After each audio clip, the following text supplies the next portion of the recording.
Sejam bem-vindos ao nosso quarto vídeo do mini curso de embriologia aqui pelo portal Carioteca. Vimos na aula anterior os processos da fertilização e o início da implantação do blastocisto.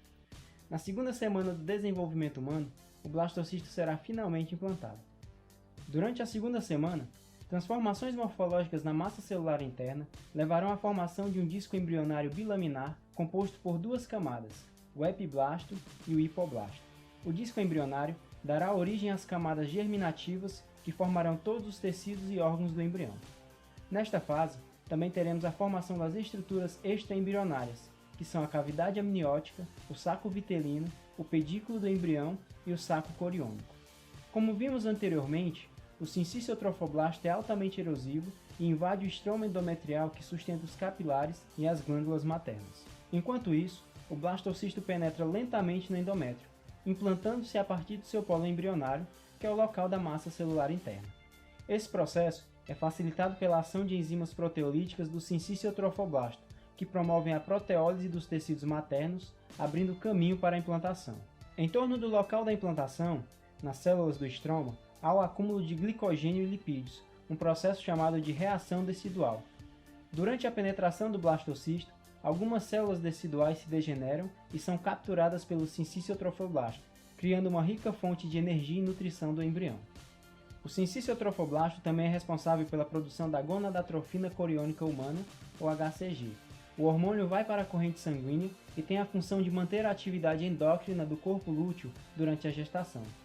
Vimos na aula anterior que a presença do hormônio no organismo pode ser detectada por testes, indicando gravidez.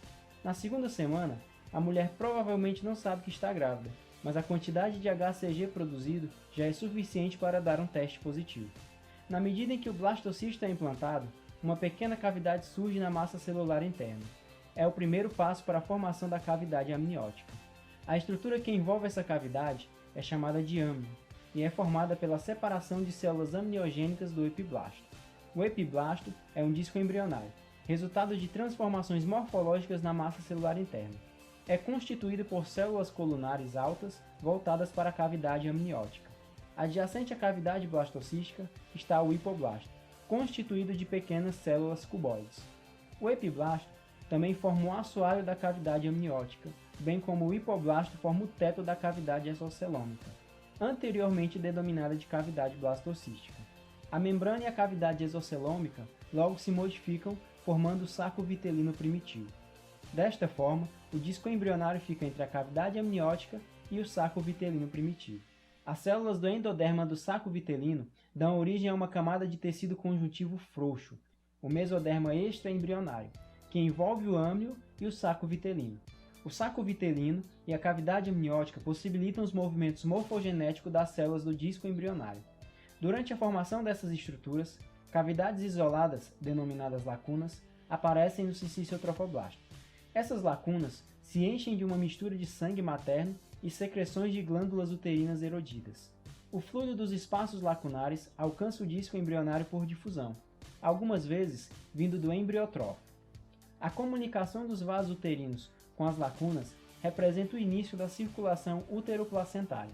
Na medida em que o sangue flui para as lacunas, oxigênio e substâncias nutritivas tornam-se disponíveis para os tecidos extraembrionários do sincício-trofoblasto.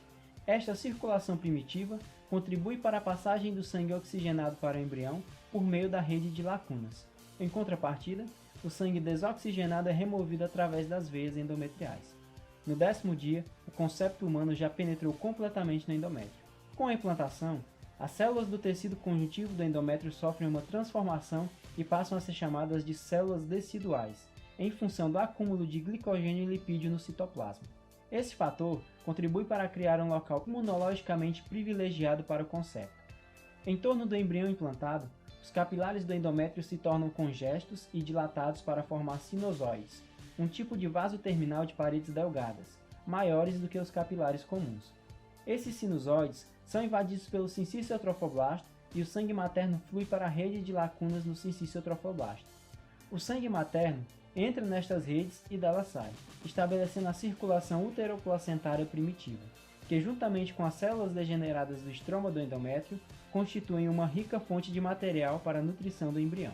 À medida que ocorrem mudanças no trofoblasto e no endométrio, o mesoderma extraembrionário aumenta e espaços isolados aparecem dentro dele.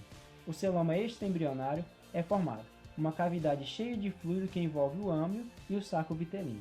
O saco vitelino desempenha um papel na transferência seletiva de nutrientes para o disco embrionário, e o fluido nutritivo das redes lacunares do cicício-trofoblasto são absorvidos pelo trofoblasto e transferidos para o embrião.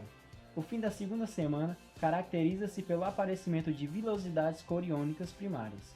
A proliferação de células do citrofoblasto produz extensões celulares que penetram no cicício-trofoblasto. Essas projeções formam as vilosidades coriônicas primárias, que é o primeiro estágio do desenvolvimento das vilosidades coriônicas da placenta. Adiante, o celoma extraembrionário divide o mesoderma extraembrionário em duas camadas. O mesoderma somático extraembrionário, que forra o trofoblasto e reveste o âmbio, e o mesoderma esplânico extraembrionário, que envolve o saco vitelino. O córion é formado pelo mesoderma somático extraembrionário e as duas camadas do trofoblasto. Essa estrutura forma a parede do saco coriônico, dentro do qual o embrião e os sacos amniótico e vitelino são suspensos pelo pedículo do embrião. Por fim, o celoma extraembrionário passa a ser chamado de cavidade coriônica. A título de comparação, o saco amniótico e o saco vitelino são análogos a dois balões comprimidos um contra o outro e suspensos por um cordão, o pedículo do embrião, do lado interno de um balão maior, que seria o saco coriônico. A implantação do blastocisto começa no fim da primeira semana e é finalizado durante a segunda. O local de implantação é no endométrio do útero, usualmente na parte superior do corpo do útero. Bom, meus amigos, chegamos ao final da nossa quarta aula do minicurso de embriologia.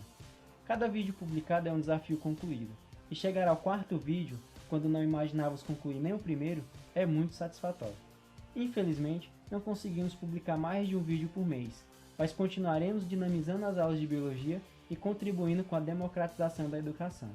Você também pode contribuir, inscrevendo-se no canal e compartilhando os vídeos com seus amigos. Muito obrigado e até a próxima!